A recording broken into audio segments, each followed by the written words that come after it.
Welcome back. You're still tuned in to Salam Media, your home of humanitarian journalism. The time is 8:38, and in a bit we'll be speaking to Professor Patrick Bond on a topic that's very, very important.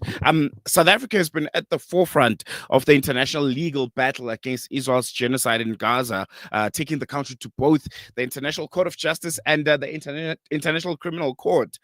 However, when it comes to trade, particularly when it comes to one of our prized minerals here in South Africa, which is our beloved coal, depending on which side of the fence you are in. South Africa's actions seem to contradict its strong diplomatic stance.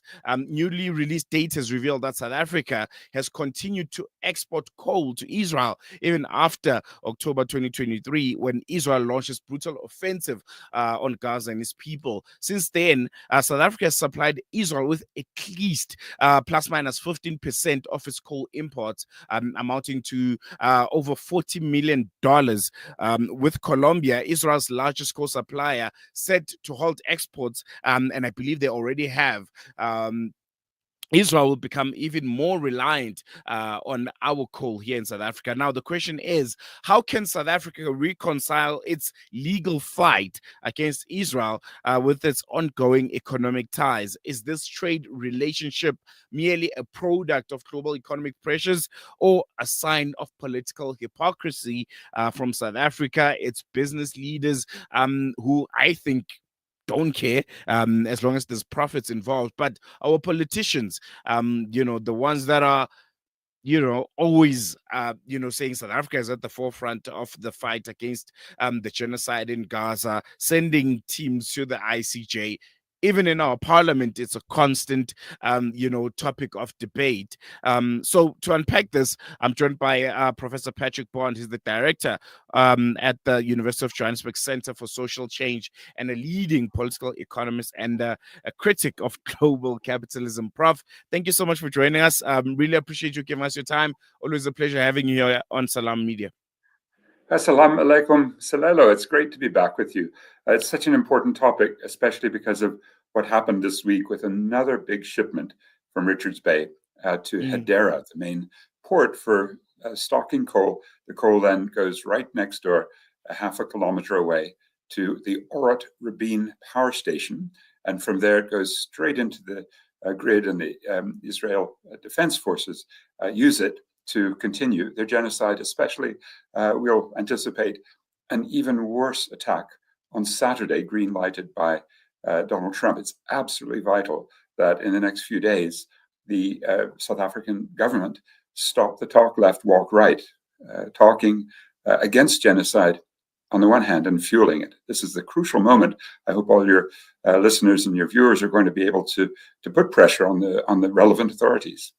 And speaking of the relevant authorities, I think it's not a secret that South Africa's political elite, if I can call them that, and the coal industry themselves have deep ties. It's almost interconnected. Could this be one of the key factors in why the government has not yet moved to halt coal exports to Israel? The fact that you have politicians, you have family members and friends of politicians who have vested interests in the coal mining industry here in South Africa and are raking it in and making a lot of money out of it. Yes, that's an interesting hypothesis. It's one that I would support. Let's look at the facts. We've had from Glencore, the company that was really up and running because of its violation of anti-apartheid sanctions from the 1970s and 80s, when it was then called Mark Rich and Company. And it was also oil and arms sanctions busting for the white South African government, where the proceeds were used to kill Black freedom fighters and the broad masses of the country. And in that same spirit, one of the key figures for Mark Rich and Company was Ivan Glassenberg from Glencore. It became renamed. And as a result of Ivan Glassenberg, who grew up at, kind of Hyde Park High School, probably got the same education that we now know Elon Musk received to become, let's say, one of the most notorious people in the world when he was not far away at Bryanston High.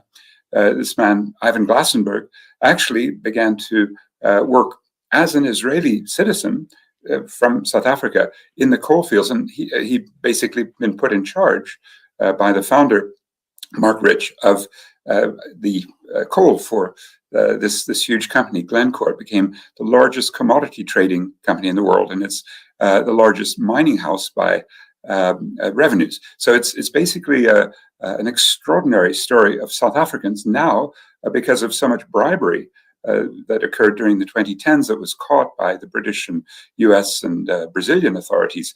It occurred mostly in Africa, mostly in the DRC, where Glassenberg worked with Dan Gertler, the notorious Israeli mining tycoon. Then, as a result, we're seeing him replaced in 2021 because of these big fines. And the new head of Glencore, still channeling the vast majority of that coal to Israel, is named Gary Nagel. He's from Johannesburg, as well as one of his top directors, the senior independent director, Jill Marcus, and you'll know her name as the former Reserve Bank governor, who also had been President Nelson Mandela's early spokesperson. So we're looking at a viper's nest at the top of one company, and they chose for their partners, Glencore, the main Black economic empowerment sort of tycoons, the first being Cyril Ramaphosa, and he became in the late 2000s a crucial link from Glencore, which then has a Johannesburg Stock Exchange listing. It's a local company, although it's based in Switzerland and mostly trades on the London Stock Exchange. But Cyril Ramaphosa, when he was the leader of Shanduka Coal, was the key figure, and especially the link to one of the big coal mines, which is Optimum, that was then grabbed by the Guptas. And then you've got the other partner, which is the most worrying at the moment, Patrice Motsepe. One reason is that Motsepe seems to favor Zionism. He gave the main rabbi here in South Africa, Chief Rabbi Warren Goldstein, a huge platform on December 10 last year to spout pro-Israeli propaganda to 100,000 people, mostly ZCC members who'd come into the day of prayer at the First National Bank Stadium. And then he's on the FIFA board because he's the head of the Confederation of African Football, and he's not doing anything to get rid of the Israeli team, notwithstanding the genocide, notwithstanding that they could very quickly toss out the Russian team after Putin's invasion of Ukraine. Now, the dilemma is we've just seen a lot of coal. We don't know exactly that the coal that arrived in Hedera came from Glencore and from Patrice Motsepe, the 50% partner through African Rainbow Minerals. But we're pretty sure that they're not willing to stop. They've said as much in their annual general meeting just last year.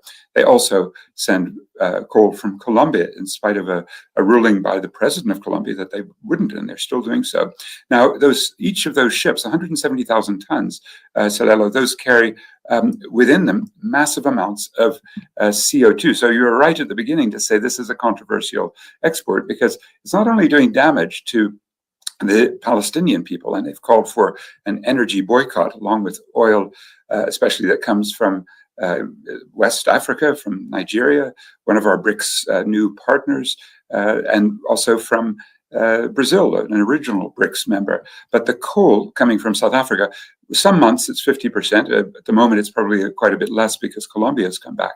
But it is a vast amount of coal that is embodying CO2 as it's burned, creating much, much more damage for future generations, especially Africans who will take the brunt of the climate catastrophe. And so when we look at these family relations you allege, which are absolutely documented and undeniable, that President Ramaphosa's brother-in-law is making millions of dollars while doing billions of dollars of damage to the climate in his coal business, especially in these, let's say, what I would say are basically illegal coal exports. Why would we say illegal? Very quickly, the United Nations General Assembly last September confirmed the July 2024 International Court of Justice statement that, quote, we should prevent trade or investment relations that insist in the maintenance of the illegal situation created by Israel in the occupied Palestinian territory. So we're basically saying Glencore and other coal exporters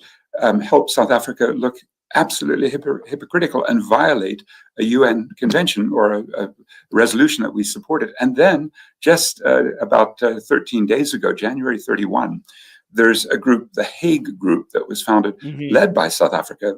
Our wonderful Foreign Ministry Director General, Zane Dangor, was at the lead of this with the likes of Malaysia and Colombia and a few other countries, Namibia one. And they promised that they would, quote, prevent the docking of vessels at any port where there's a clear risk of the vessel being used to carry military fuel to Israel. So coal is definitely a military fuel because it goes into the grid and supports the IDF.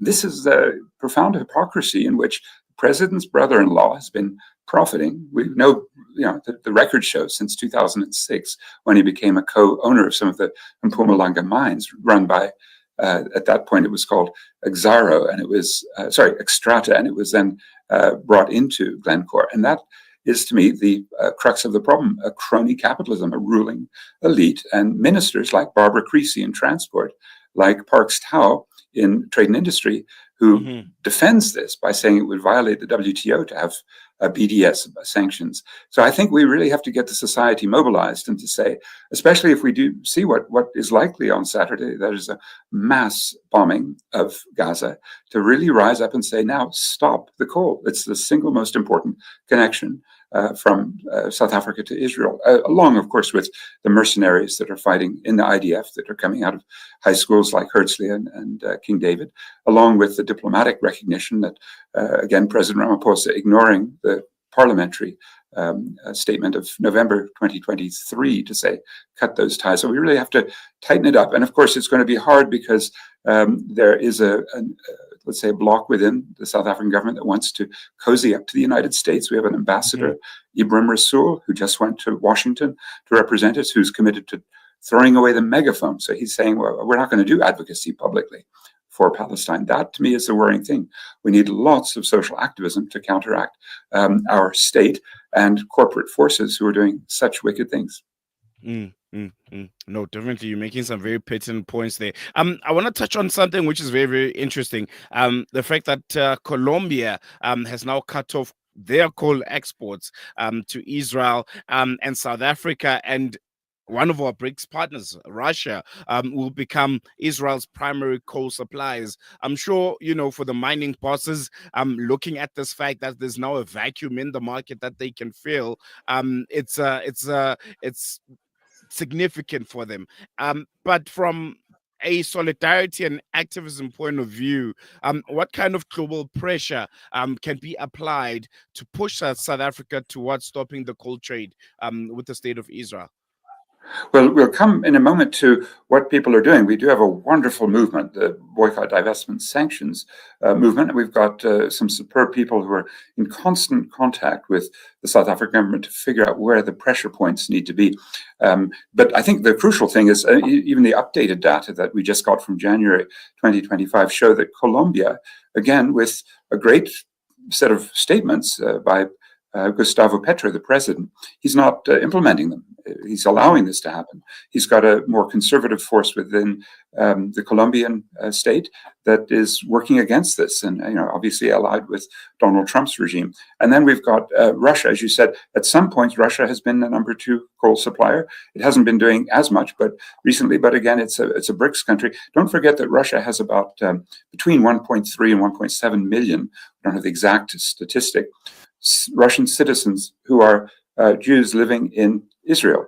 They moved after the collapse of the Soviet Union, and they are amongst the most genocidaire and sort of reactionary, and they're in the settlements, the illegal settlements. So Vladimir Putin technically still, because of constitutional features, still represents them, and Vladimir Putin hasn't done very much to not only address the coal, but he's also supplying a fair bit of oil as a middleman, in a sense, through Kazakhstan oil that comes through Russia before going to Israel. We've also got other BRICS players like India, which has privatized part of the Haifa port. The Chinese have privatized the other big part of it. And India supplies weapons and has very extensive trade, $5 billion a year. China's trade with Israel, $20 billion a year. These are aspects of the BRICS that make me think if there's an imperialist system of global corporates, and Glencore, quite central to that. And we have a value chain. We can link all up and down this value chain, Chinese mines and South African mines. And we can really see, instead of the BRICS being an alternative to unjust promotion of the genocide, the axis of genocide, if you will, obviously from Washington to Ottawa to Berlin to Paris to Brussels to London, major parts of the axis of genocide. But I don't think we can ignore that the BRICS are also within the axis of genocide. They're essentially doing nothing to oppose it, and I would include South Africa, except for the rhetoric, the talk left, walk right. So really, I think our society, partly through our Palestine support committees and student groups, and especially the BDS campaign, are doing what they can, but we just need many more people to rise up and call out President Cyril Ramaphosa's profound hypocrisy. If the G20, maybe it'll be G19 if Trump continues to boycott it. His foreign minister, Marco Rubio, next week was supposed to be here in South Africa, in Johannesburg. And he said, no, I won't, because of three words: solidarity, equality, and sustainability. Sending coal to Israel is the opposite of solidarity, the opposite of equality, and certainly the opposite of sustainability, given that it's contributing to the climate catastrophe. You touched a bit on the BDS movement there. Many people draw parallels between Israel and South Africa, arguing that just as sanctions helped end apartheid, they could play a similar role in Palestine.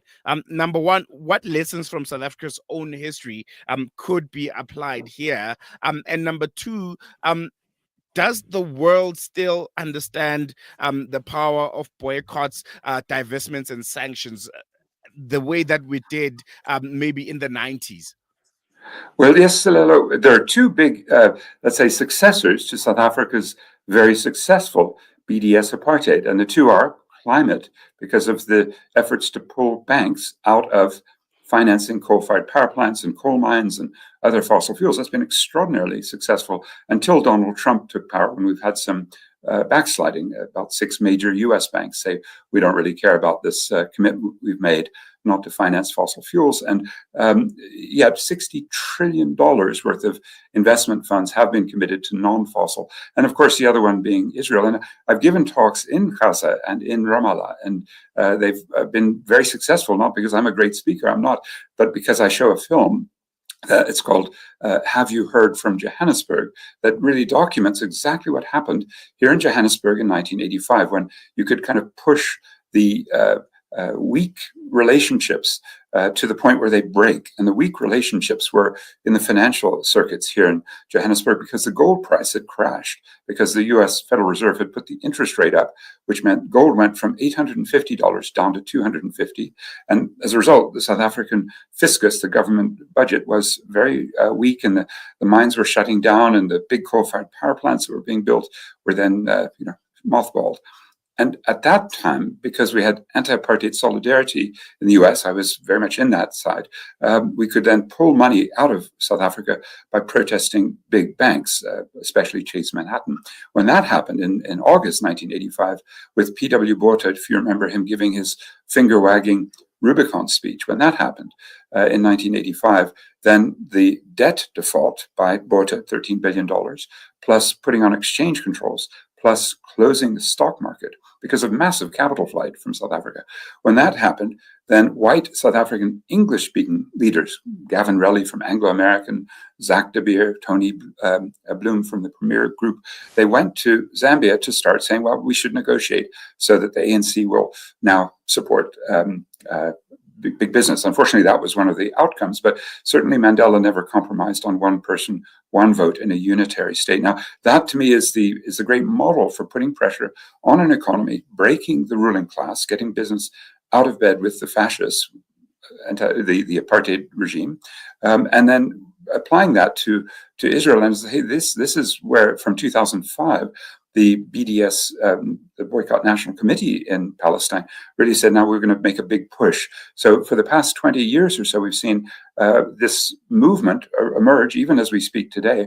Brave kids in the United States, where they're being really repressed by the Trump regime, are saying to the universities, we need to divest, especially in the state of California. Those protests you saw last April, May Mhm. have revived. And I think those are what we'd love to be able to say from South Africa. The society is going to stand up from our universities and our mosques and our religious sites, the South African Jews for Free Palestine, one of the most powerful and important groups we have in the country on this. And we'll all say together, whatever our religion, whatever our class and race and other backgrounds, we should say, it is absolutely immoral, and it makes the South African government look farcical to continue to send coal to Israel. Even this week, the Cape Friendship, terrible name for a coal ship, delivered 170,000 tons of coal. And we really have to be able to say at the ports, Richards Bay especially, on the rail lines that go from Mpumalanga to Richards Bay, and with the company Transnet that makes money out of it, a state company, that this no longer is allowed to happen. And indeed, I think our movements are saying we need reparations from the likes of Glencore and Patrice Motsepe and Thungela, which was formerly Anglo Coal, to pay Palestinians for the damage done by fueling the apartheid regime of Israel and the genocide since late October of 2023.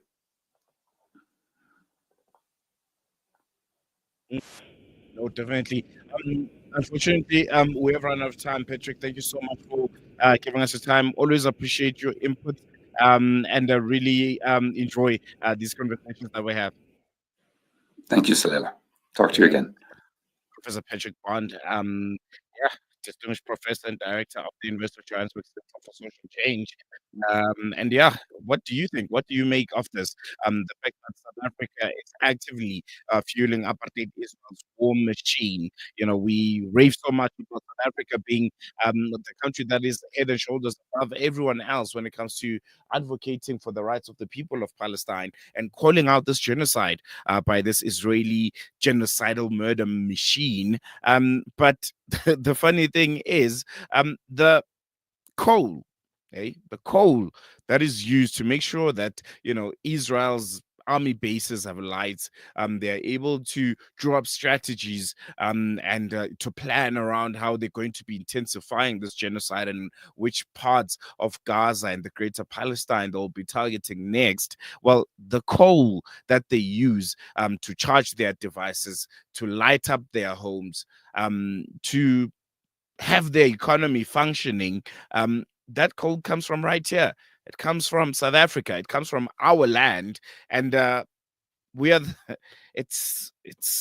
I spoke about this before and just how mind-boggling it is that we stand on the international stage and call out the state of Israel for a genocide while we are exporting tons and tons and tons of energy, tons and tons of energy, tons and tons of literally black gold, which is coal, that they are using, to make sure that their mission to wipe out the people of Palestine out of the face of the earth is ultimately fulfilled.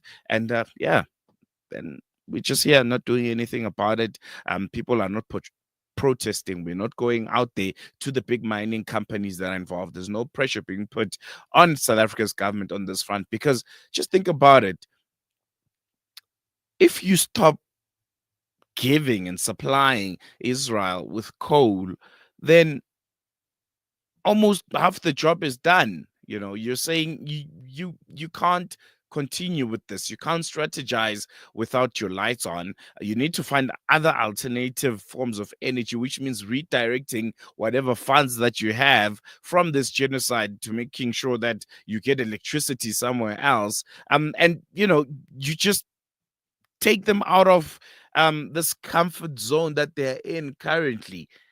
So there's man, it's just yeah, it's really disheartening. Abdullah Chabalala on YouTube, I see your comment. Trump is going to sanction South Africa anyway, so there's literally zero reason for the government to not issue an embargo against Israel while load shedding again hits the working class in South Africa. That's true, right? Yeah.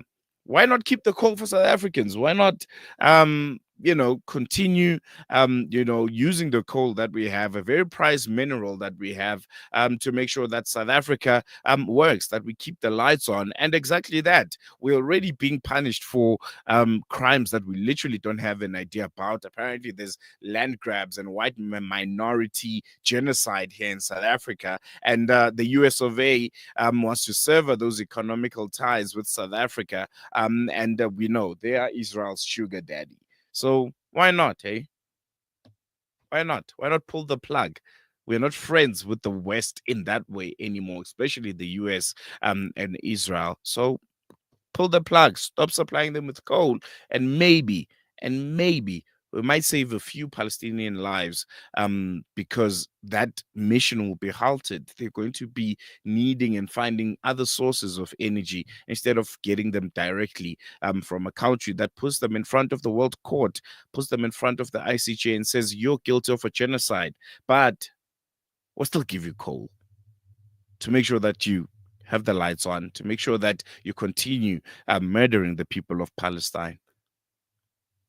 It's really crazy, and it's one issue that we really need to look at, and need to passionately call out our government for not acting against it properly. We need to sever all economic ties with the state of Israel if we can truly say we are a country, the leading country in the world, that is actively and head and shoulders above everyone else when it comes to advocating for the rights of the people of Palestine. Profits should not come before lives.